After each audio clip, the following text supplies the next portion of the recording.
ओम चैतन्यं शाश्वतं शांतं व्योमातीतं निरंजनं नादबिंदुः कलातीतं यस्तस्मै श्री गुरुवे नमः। ओम श्री सद्गुरुनाथ महाराज की जय।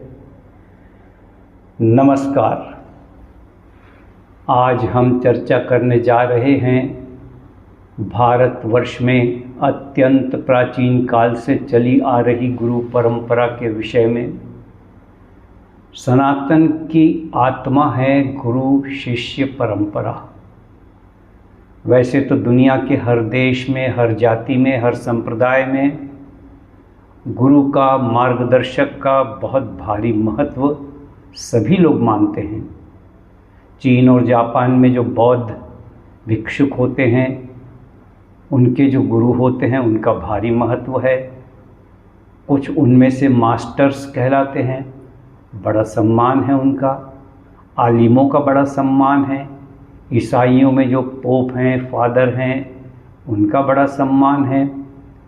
किंतु भारतवर्ष ने गुरु की जिस महिमा का प्रतिपादन किया है, जो सम्मान गुरु को दिया है, जो आदर गुरु को दिया है, कदाचित विश्व की किसी भी अन्य जाति ने, अन्य परंपरा ने अपने गुरु को वह सम्मान नहीं दिया। ऐसा कहने का कारण है, हम कहते हैं गुरुर्ब्रह्मा गुरुर्विष्णु गुरुर्देवो महेश्वर गुरु साक्षात परब्रह्म तस्मै श्री गुरुवे नमः। अर्थात गुरु ही सब कुछ हैं, गुरु ही परमात्मा है, गुरु ही ब्रह्मा है, विष्णु है, महेश हैं। ये हमारे शास्त्र कहते हैं। संत कबीरदास जी ने कहा है, गुरु गोविंद दोऊ खड़े काके लागू पाए, बलिहारी गुरु आपनी गोविंद दियो बताए। अभिप्राय यह कि गुरु और गोविंद अर्थात भगवान, गुरु और भगवान यदि दोनों साथ में खड़े हों तो पहले किसे प्रणाम करना चाहिए? संत जन कहते हैं पहले गुरु की वंदना करना चाहिए। ऐसा क्यों? ऐसा इसलिए क्योंकि गुरु यदि न हो जीवन में तो परमात्मा की दिशा कौन बताएगा? परमात्मा से परिचय कौन कराएगा? परमात्मा का अवतरण हृदय में हमारे हो, यह विधि कौन सिखाएगा? यह विधि वही सिखा सकता है जो सद्गुरु है। इसीलिए सद्गुरु का भारी महत्व है। और गुरु को इतना उच्च पद कैसे दिया गया भारतवर्ष में, सनातन में, कि उन्हें परब्रह्म परमात्मा मान लिया गया? इसके पार्श्वभूमि में एक बहुत गंभीर कारण है। वह कारण यह है कि वेद वेदांगों की जो शिक्षा दीक्षा है, उस शिक्षा से गुरु परिपूर्ण होते हैं। गुरु के भीतर जो ज्ञान होता है वो अप्रतिम ज्ञान होता है। ध्यान में, समाधि में, योग में जाकर गुरु उस ज्ञान की उपलब्धि करते हैं जिस ज्ञान को परमात्मा का स्वरूप कहा गया। हमारे शास्त्र कहते हैं कि परमपिता परमात्मा निर्गुण निराकार है। उनका वर्णन नहीं किया जा सकता, उन्हें बुद्धि से जाना नहीं जा सकता, विवेक और ज्ञान से भी नहीं जाना जा सकता। उनको जानने का कोई उपाय अतिरिक्त इसके और कुछ भी नहीं है कि हम स्वयं मिट जाएं, तब हम उसको कुछ सीमा तक जान सकते हैं। और गुरु स्वयं मिट चुके होते हैं। वो उस ज्ञान से अभिप्राणित होते हैं जिस ज्ञान को ईश्वर का रूप कहा गया। क्योंकि भारतवर्ष की ये परंपरा है कि ईश्वर को तो जाना ही नहीं जा सकता, देखने का तो प्रश्न ही नहीं आता, फिर कैसे जाने ईश्वर को? तो इसीलिए भारतवर्ष के सनातन परंपरा ने ये कहा कि जिस गुरु ने योग और समाधि की अवस्था में जाकर उच्चतम शिखर को छुआ है ज्ञान के, वह अब व्यक्ति नहीं रहा। उसे व्यक्ति के रूप में नहीं देखना चाहिए, क्योंकि साक्षात ज्ञान का स्वरूप है वो। और वह उस ज्ञान का स्वरूप है जो परमपिता परमात्मा का ज्ञान है। इसीलिए भारतवर्ष ने गुरु को साक्षात परब्रह्म कहा। यदि ईश्वर को देखना है, ईश्वर को जानना है, ईश्वर को स्पर्श करना है, उनके चरण छूना है, तो सद्गुरु के चरणों में झुक जाओ, आपको ईश्वर की प्राप्ति हो जाएगी। ये हमारा सनातन धर्म कहता है।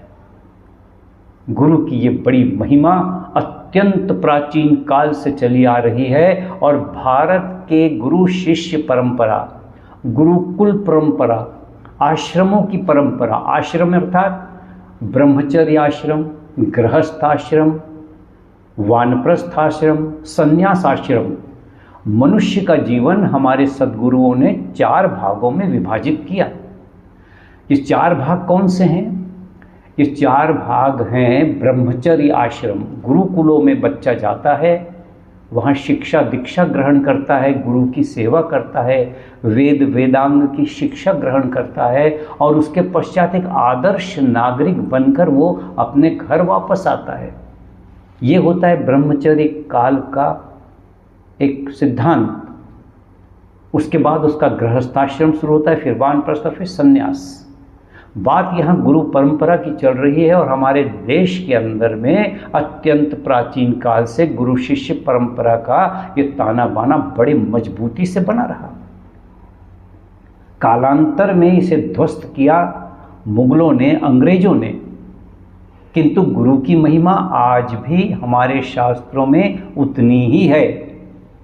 प्रश्न आज यह उत्पन्न होता है कि ऐसे सद्गुरु जिन्होंने उच्चतम ज्ञान के शिखर को छुआ है, जिनके भीतर परमपिता परमात्मा का ज्ञान अवतरित हुआ है, जो परिपूर्ण ज्ञानी हैं, उन्हें हम कैसे पहचानें? तो देखिए, शास्त्र एक बात और कहते हैं, और ये बात केवल शास्त्र नहीं कहते, हमारे सद्गुरुजन भी ये कहते हैं कि शिष्य अगर पूरी तरह से तैयार है धर्म और आध्यात्म की दिशा में जाने के लिए, तो गुरु को पहचानने और गुरु को ढूंढने की उसे आवश्यकता नहीं है। ऐसे शिष्य को गुरु स्वयं आके ढूंढ लेते हैं और उनका मार्गदर्शन करते हैं। हमारे देश में ऐसे अनेक उदाहरण आपको मिल सकते हैं जहां गुरु ने शिष्य को ढूंढा, उसका मार्गदर्शन किया। चाणक्य का एक उदाहरण है। उन्होंने ऐसे बच्चों को ढूंढा, ऐसे बच्चों में उस प्रतिभा को ढूंढा जो राजा बनने की योग्य थी, और उसमें से एक चंद्रगुप्त मौर्य को उन्होंने ढूंढ लिया और फिर उसे सत्ता के शिखर पर पहुंचाया और एक आदर्श राज्य की स्थापना की। ये हमारी गुरु की महिमा है। प्राचीन काल से लेकर अब तक, अब तो खैर वो परंपरा बहुत क्षीण हो गई, कमज़ोर हो गई है। आज घरों में, परिवारों में गुरु और गुरु मंत्र का अभाव हो गया है। नहीं तो 200, 250, 300 साल पहले तक कोई परिवार ऐसा नहीं हुआ करता था जो गुरु परंपरा से जुड़ा ना हो। परिवार के हर व्यक्ति को एक गुरु का मंत्र दिया जाता था सद्गुरु के द्वारा, और वह उस मंत्र का जाप करते हुए अपना उद्धार करता था। और यही कारण था 250, 300, 400 वर्ष पहले कि गुरु की इस परंपरा, गुरु शिष्य परंपरा, गुरु मंत्र की इस परंपरा ने भारत में अनेक अत्याचारों को सहते हुए भी अपने अस्तित्व को बनाए रखा। किंतु इसे किसी दुर्भाग्य से कम नहीं कहा जा सकता कि देश की स्वतंत्रता के बाद आज गुरु शिष्य की वो परंपरा बहुत कम दिखाई देती है, लगभग नहीं के बराबर हमें दिखाई देती है। पहले गुरु शिष्य को देखते थे। हर व्यक्ति का एक पिंड होता है, हर व्यक्ति का एक शरीर होता है, उसकी एक अपनी मानसिकता होती है, उसका अपना एक स्वभाव होता है। एक ही घर में जन्म लेने वाले 4 बच्चों की रुचि अलग अलग होती है। चारों बच्चे किसी देवी और देवता को अलग अलग पसंद करते हैं। किसी को हनुमान जी प्रिय हैं, किसी को भगवान राम प्रिय है, किसी को माँ भगवती दुर्गा प्रिय है तो किसी को माँ भगवती सरस्वती प्रिय होती है। ऐसा इसलिए होता है क्योंकि ये पूर्व जन्म के संचित संस्कार होते हैं जो इस जन्म में उभरते हैं। चारों बच्चे चार अलग अलग प्रकार के देवी और देवताओं का अनुसरण करते हैं, उनकी पूजा उनकी उपासना करते हैं, उनके प्रति उनकी दिलचस्पी होती है। ऐसी स्थिति में जो सुयोग्य गुरु होते हैं वो व्यक्ति के पिंड को पहचान जाते हैं। पिंड अर्थात उसकी शरीर, उसकी मानसिकता, उसका स्वभाव। इन चीज़ों को जानकर वो ये देखते हैं कि इनके जीवन में ऐसी कौन सी कमी है, ऐसा कौन सा खाली स्थान है जिसकी पूर्ति किसी मंत्र से की जा सकती है। क्षमा करें।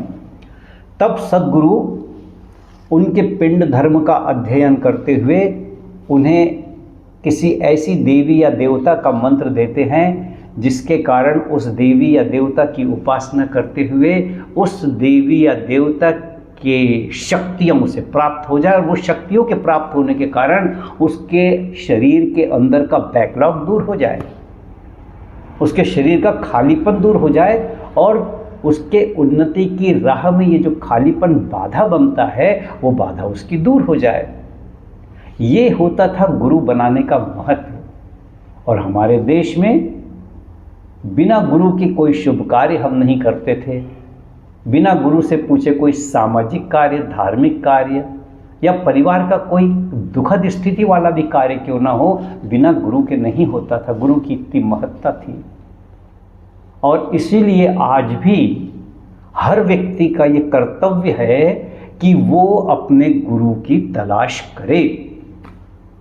अब ये तो बड़ा कठिन प्रश्न है कि हम ऐसा गुरु ढूंढे कहाँ, और वो भी वर्तमान युग में जहाँ गुरुओं की भरमार है, पोंगा पंडितों की भरमार है। ऐसी स्थिति में कोई व्यक्ति यदि गुरु बनाना चाहे किसी आदर्श व्यक्ति को तो कैसे बनाए? बड़ा सहज और स्वाभाविक इसका उत्तर है कि हम अपने जीवन में सजगता रखें। अपने जानने पहचानने वाले छोटे बड़े, पिताजी के मित्रों, इन सब लोगों को देखें। इन सब लोगों को देखने के बाद में जो आदर्श व्यक्ति इनमें से दिखाई देता है उसका सलाह, उसका मार्गदर्शन करें, उनके साथ वार्तालाप करें, संवाद करें। संवाद करके इस समस्या को उनके सामने रखें। दूसरी बात, बड़े बड़े मंचों से गुरु मंत्र प्रदान किया जाता है आजकल। बड़े बड़े मंच जहाँ पर लाखों श्रोता बैठे होते हैं और एक वक्ता मंच के ऊपर होता है और वो वहाँ से गुरु मंत्र देता है। गुरु मंत्र यदि नहीं भी देता है तो वो अपने प्रवचन के अंदर में बहुत सारे मंत्रों का उच्चारण करता है। हर व्यक्ति को चाहिए कि वो ऐसे किसी कार्यक्रम में जाएं, जाकर उनके प्रवचनों को सुने। प्रवचनों को सुनने के बाद वो जो मंत्र को बताते हैं, कभी हनुमान जी का मंत्र बताएंगे, कभी किसी देवी का मंत्र बताएंगे, भगवान कृष्ण का, भगवान विष्णु का, भगवान शंकर का। अलग अलग प्रसंगों में अलग अलग देवी देवताओं के मंत्र वो बताते हैं। उनमें से किसी एक मंत्र जिस पे हमारी रुचि है उसे हम वहाँ से अपने ध्यान में ले आएं, ध्यान में लाकर उसे ही गुरु मंत्र मान ले और जिस देवी अथवा देवता का वो गुरु मंत्र है उस देवी या देवता को ही अपना गुरु माने। दूसरी बात ऐसी भी है कि हमारे देश में माँ को भी गुरु का दर्जा दिया गया है, माँ को गुरु का पद दिया गया है। और यदि माँ को उनके गुरु ने कोई मंत्र दिया है और वह मंत्र माँ यदि अपने बेटे को देती है तो इससे श्रेष्ठ दूसरा गुरु मंत्र नहीं हो सकता। इसका ध्यान हर व्यक्ति को रखना चाहिए। माँ के द्वारा प्रदत्त गुरु मंत्र जो माँ ने दिया है वो गुरु मंत्र आपके जीवन के सर्वांगीण विकास को गति देगा।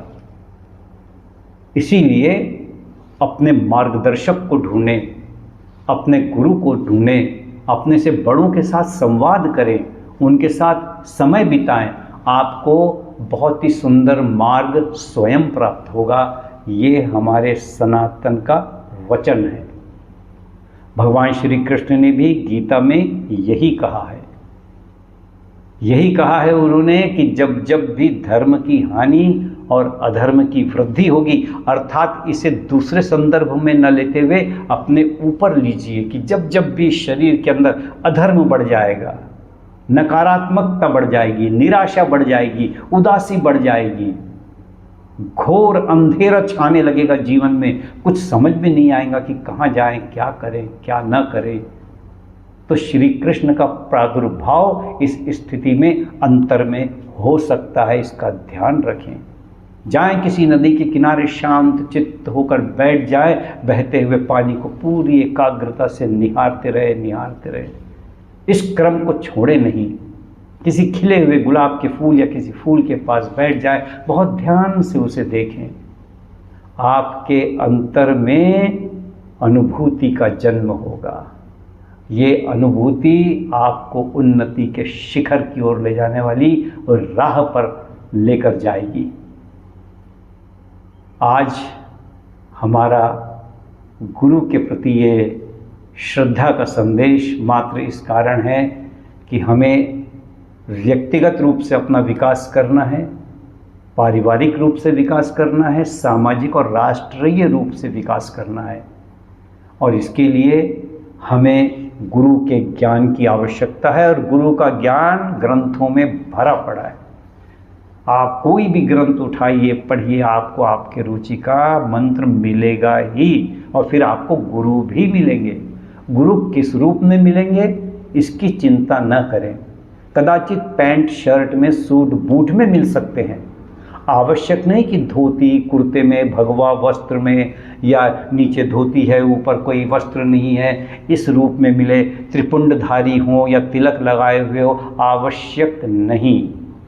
ये कलयुग है। इस कलयुग में कौन कैसा ज्ञान कब दे सकता है, इससे आप सोच नहीं सकते।